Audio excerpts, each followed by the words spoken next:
What's going on, y'all? My name is Byron, and I am the host of the Tell the Story Doc podcast, or maybe even the guide, because the story is not just about me, but I am walking. Oh, that's not what I want to say at all. Try it again.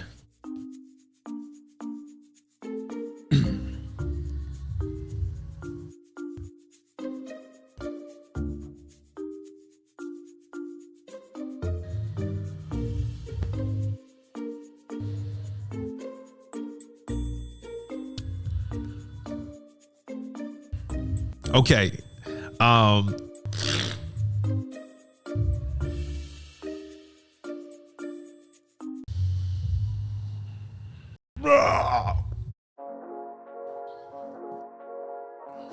What's going on, y'all? Y'all are now listening to the Tell the Story Doc podcast, and today we're going to be talking about how perfectionism is holding you back from really making a mark in ministry. You gotta tell the story, So Doc. perfectionism is one of those things that's held me back a little bit in my ministry, probably from day one, but not just my ministry, but what I do in my life. So I think I told y'all before, I started my career in public relations and advertising, doing a lot of marketing, graphic design, advertising work. And I've always struggled with timelines and deadlines because I'm a perfectionist. And being a perfectionist is actually really, really tough because your standards are like really, really high. If you're a perfectionist, comment right now, because I love to see how many perfectionists are actually listening to the podcast. And you might be trying to figure out, okay, how do I comment? What do I say? How do I craft this sentence? And you've already like dove into your perfectionism. I've realized that over time in my life that perfectionism is one of my greatest enemies, and it's one of my greatest struggles. And that's really been presented as I've been pursuing planting a church. If you're a church planter, let me say this, and this will be the theme of our time. Perfectionism is an enemy to your progress. Perfectionism is an enemy to your progress. What you got to learn to do is do it ugly. Do everything or anything or the new ideas that you have, do it ugly. Do things ugly and get used to that process of doing it ugly, because if not, you will be at the drawing board for so long that you'll actually never do the things that God has called you to do in your city, in the town that you're in, with the people that you're in, the people you're called to, in your family, in your church, or whatever it may be. You will halt yourself if perfectionism is the thing that you are most inclined to do. You got to learn how to do it ugly. Now, before y'all get into responding and saying, okay, yeah, but you know, you got to do things with excellence. I agree with you. We'll talk about that later. But this podcast is really focused on the people who don't just struggle with perfectionism, but let perfectionism actually hinder them, hold them back a little bit. Let me tell you how perfectionism has affected me recently. So we record all of our sermons, much like everybody else, and I take pride in the quality of our sermons, not just from the preaching standpoint, but also from what it looks like. You know, we're a really small church. We don't have a lot of people. We're not in a place with a lot of people, you know, population wise. I'm not a part of we're not a part of a major denomination. We're not, like glory stories in this church planting realm. So we try to present as well as we can. So we record our sermons each week. We post them online, and we had one week which was very, very interesting. So we don't have a church building. We meet in our co-working space, and there's not a separate designation for kids, which we love. I love like the cries of babies and like seeing kids joyfully like bounce around. It doesn't really affect me much usually, but usually it could be weird to some new people who are there. So we're praying for a new building, but in the interim, we have to do stuff here. Do it ugly, right? As I'm preaching the sermon one week, we have an abundance of kids, like more kids than usual that week. And there are literally kids like jumping on the couch. My own child is like waving a poster board during service, and I can see and hear all of this. And then at another point, I look and there are people like sleep during the gathering, and for some reason, I just kind of like buckled, right? So like I'm preaching this sermon, and I get to the end of the sermon, and I feel like things are okay, but it's more like we survived than we actually knocked it out of the park or we even got on base. And man, at the end of that Sunday going into that Monday when it came time to post a sermon, I didn't post a sermon. And the biggest reason I didn't post a sermon is because I'm like, yo, this is not going to fall in line with what we do every other time, right? Like, you know, if people see the 24 sermons before this and then they see this one, they're going to be like, yo, what's going on with Pastor B? So I did not post a sermon. And I've been telling people that and kind of joking about it over time. And as I was reflecting on it earlier this week, I'm like, why didn't I post that sermon? I didn't post it because I'm a perfectionist and I care about what we're putting out. Then I thought about this. What if in that particular sermon, there was a word that God was going to use for somebody else who was going to watch it, and I hindered them from hearing it? Like I pulled them away from the opportunity to hear this word. Why? Because I was afraid of how it looked. I was afraid that it wouldn't stand up well against the comparison of all the other messages, or at least the quality of how it looked. Not even like what's in the message. And that kind of rocked me. But it exposed what I think is at the root of perfectionism, which perfectionists are perfectionists, not because they believe so much in quality. Perfectionists are actually perfectionists because they are afraid of being judged that the product that they give you is not the best. Like it's not even about quality. It's about how people are going to respond. So there's this sense if you're a perfectionist, there's this sense that, you know, you don't put stuff out. You don't put out content. You don't talk to people. You don't evangelize well. You don't do particular things in your gathering. You don't reach out to people in your city, not because you're incapable of doing it, but because you're wondering, or at least, you know, maybe even afraid about how people will respond. Which, as I thought about that, I was like, man, that's definitely a part of it. Because there's certain areas, I don't care what people say, but there are other areas in my life, in my ministry, that if someone were to say something negatively about it, I think I would fall apart.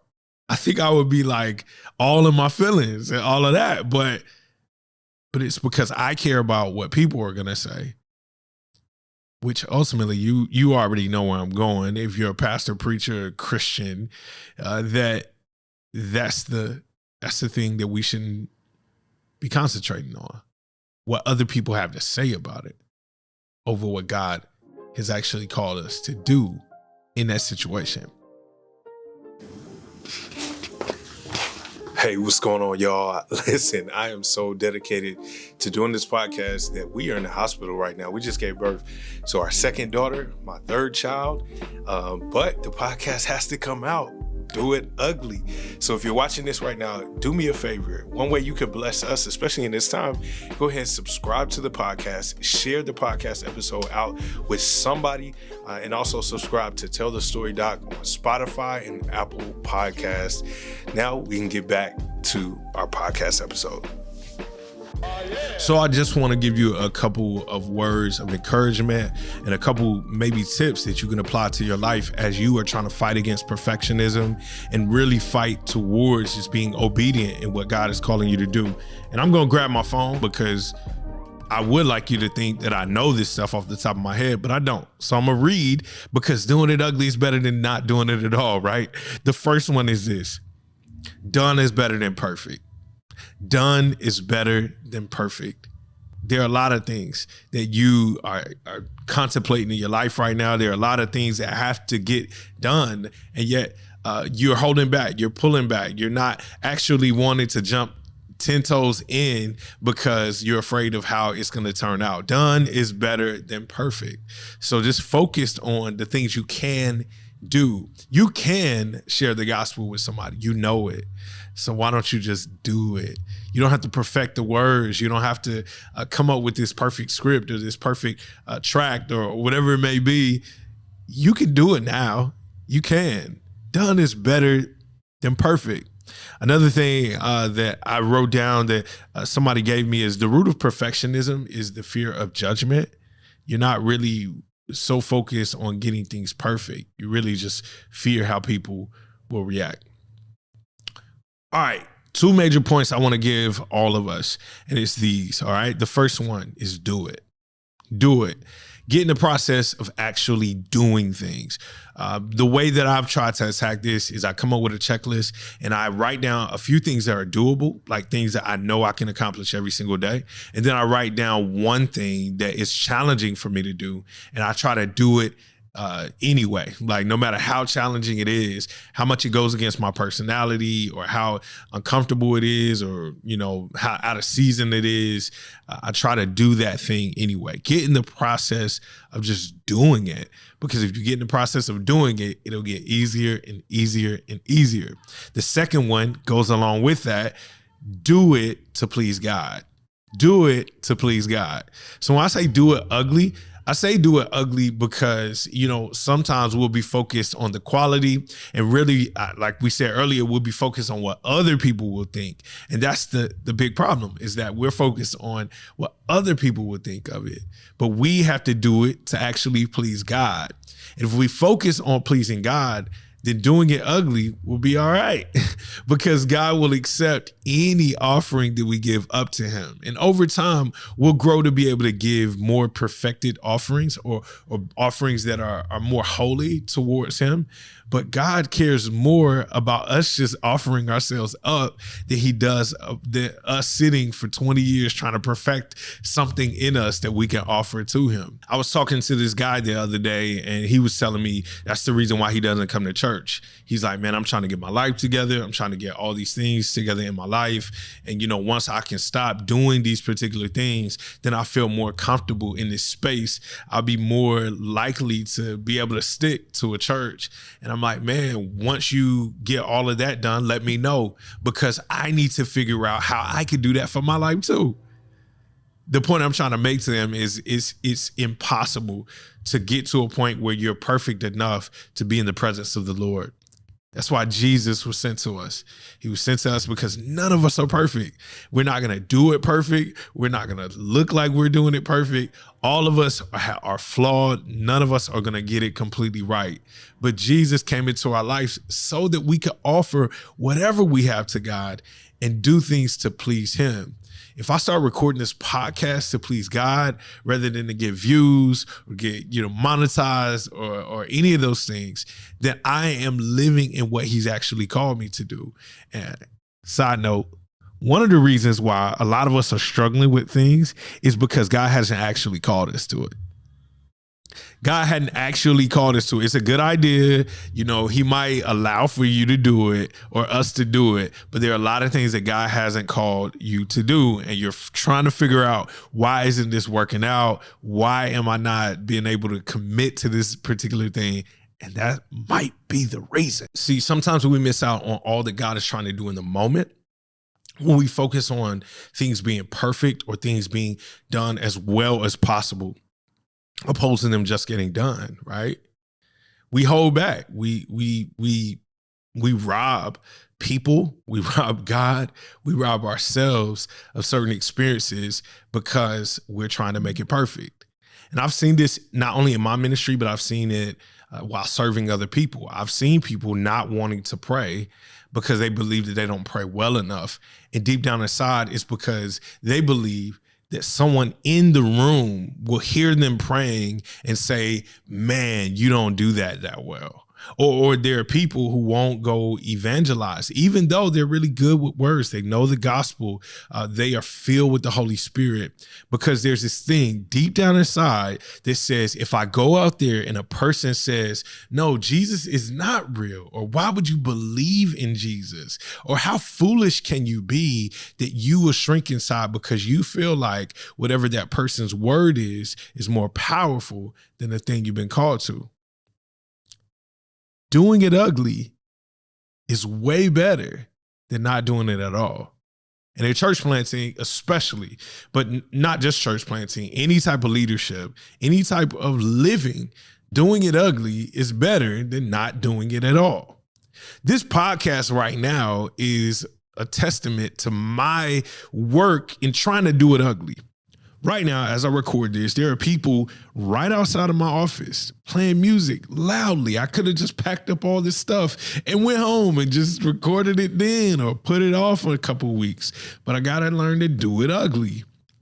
We're looking for a building right now. We've been looking for years. If you followed our podcast, you know that. And yet, every Sunday, we gather in our co-working space because we know that doing it ugly or just doing it at all is better than not doing it at all. We have to learn how to be persistent in doing it whatever way we can, because perfectionism will keep us from progress in the area. And we need to be thinking more about being obedient to God, offering up what we have as stewards of these gifts and these great things, than thinking about, man, we can't do that yet because we don't have enough people. Man, we can't do that yet because we don't have the right facilities. We can't do that yet because we don't have the right people, even though we have people. All of those are things that you've thought about, surely. But God just wants you to do it. Taking the perfectionism bug has been one of the most challenging things that I've had to do as a person and as a leader, but it's improving my leadership, but it's also making me a more effective pastor. Just being able to say, hey, we have this prayer meeting. It's on Thursdays at 10 a.m. It's not going to be perfect, but we're going to commit ourselves to doing it. Or, the framework of our worship gathering, it's not going to be perfect. There are going to be mistakes that are happening, but we're just going to do it. And I'm about to take a few weeks off. We're having a baby. And yeah, I would love to have an assistant pastor here or a group of people who could jump right in, but I don't. And we're just going to push through it. Why? Because doing it is better than not doing it because it's not perfect. So my challenge to you, do it ugly, keep pushing, and do it for Jesus. He's the reason why we have any of this stuff. So this is going to be a shorter podcast. In the next coming weeks, the podcast will be shorter. Our interview podcast will be a lot longer, but these are just for me to express some things that are going on with me as I'm walking this thing out as a church planter, and so that you could get a little bit of a view of what our church planting journey is like and has been like. My name is Byron. This is the Tell the Story podcast. This episode in particular is sponsored by The Connect. It's our ministry co-working space here in Daytona Beach, Florida. It's also sponsored by Identity Church, which is the church plant that I get to give leadership to. If you want more information about that, matter of fact, even if you don't want more information about that, I'd love for you to click the links in the description so you can see more about what we're doing right here in Midtown Daytona. I love you. God bless. Do it for Jesus.